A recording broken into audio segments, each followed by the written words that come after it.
देखिए, एक तो ईरान और अमेरिका का जो युद्ध है, ईरान और इज़राइल का युद्ध, ये बहुत खतरनाक रूप लेता जा रहा है। पूरी दुनिया को इससे खतरा पैदा हो रहा है और किसी भी समस्या का समाधान लड़ाई नहीं है। समस्याओं के समाधान संवाद से निकलते हैं। देखिए, पूरा देश नरेंद्र मोदी पे भरोसा करता है, लेकिन राहुल गांधी जी नरेंद्र मोदी पे भरोसा नहीं करते। पूरा देश मानता है कि नरेंद्र मोदी प्रधानमंत्री हैं। राहुल गांधी अभी नहीं मानते हैं कि वो देश के प्रधानमंत्री हैं। राहुल गांधी सपनों की दुनिया में जी। देखिए, एक तो ईरान और अमेरिका का जो युद्ध है, ईरान और इज़राइल का युद्ध, ये बहुत खतरनाक रूप लेता जा रहा है। पूरी दुनिया को इससे खतरा पैदा हो रहा है और किसी भी समस्या का समाधान लड़ाई नहीं है।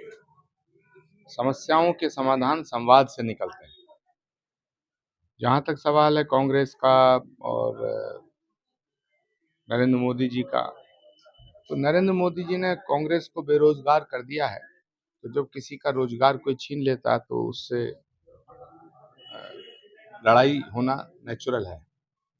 नरेंद्र मोदी जी ने राहुल जी को बेरोजगार कर दिया है और जो भारत के अंदर हिंदुत्व की जो शक्ति बढ़ रही है, हिंदुत्व की जो राजनीति है, उससे इतनी भयभीत हो गई है कांग्रेस कि आज राहुल गांधी जी भी कांग्रेस दफ्तर में होली मना रहे हैं। उससे पहले नहीं मनाते थे। अब सब राम भक्त हो जाएंगे थोड़े दिन बाद, देखना। चुनाव आ रहा है 2027 का। जो लोग राम का नाम लेने से चिढ़ते हैं, जो भारत माता की जय नहीं बोलते, जो वंदे मातरम नहीं बोलते, ये सब राम भक्त बनेंगे, सब सनातनी बनेंगे। अच्छा जी, एक सवाल और था। एक तबका है जो अग्रेसिव प्रोटेस्ट कर रहा है। जम्मू की बात करें चाहे यूपी की कई जगह की, ईरान के नाम पर अग्रेसिव मतलब उग्र प्रदर्शन कर रहे हैं। देखिए, भारत के लोगों को शांति के साथ रहना चाहिए।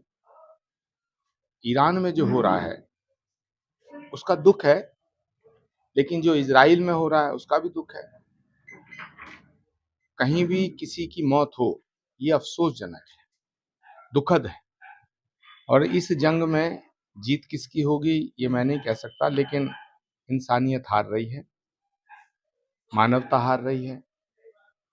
तो ईरान में वहाँ के सबसे बड़े धार्मिक नेता को मार दिया गया, तो उसका दुख होना स्वाभाविक है। लेकिन भारत में जितने भी हमारे मुस्लिम भाई बहन हैं, जो खमनाई साहब के फॉलोअर्स हैं, उनसे मैं अपील करना चाहूँगा कि वो अपने मुल्क की आबो हवा को ख़राब ना करें, फिज़ा को ख़राब ना करें और उन्हें हिंदुस्तान में ही रहना है।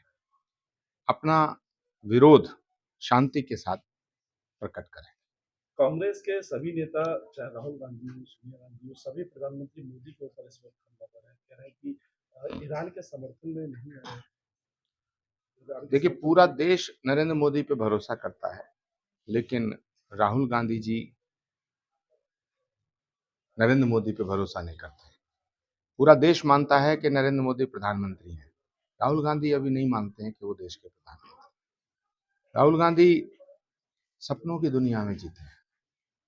पूरा देश पूरे देश को यकीन है कि नरेंद्र मोदी के नेतृत्व में भारत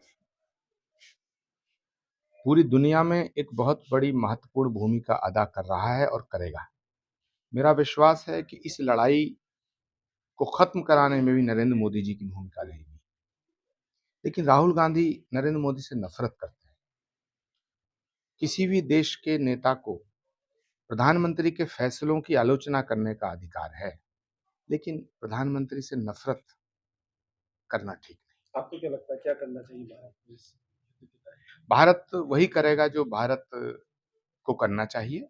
भारत के लोगों को भारत की सरकार पे, भारत के प्रधानमंत्री पे, अपने प्रधानमंत्री पे पूरा भरोसा रखना चाहिए। अच्छा जी, एक राजनीतिक सवाल है। बिहार में अभी नीतीश कुमार को राज्यसभा भेजा जा रहा है। भाजपा के मुख्यमंत्री बनने के हसापन है। राजनीतिक सवाल है थोड़ा सा, किस तरह से देखते हैं भाजपा का एक और स्टेट बनेगा? देखिए, भारतीय जनता पार्टी 60 साल विपक्ष में रही है, तो मुझे लगता है अब 60 साल सत्ता करनी चाहिए, आज परेशान आज नहीं होना आज चाहिए। होली है।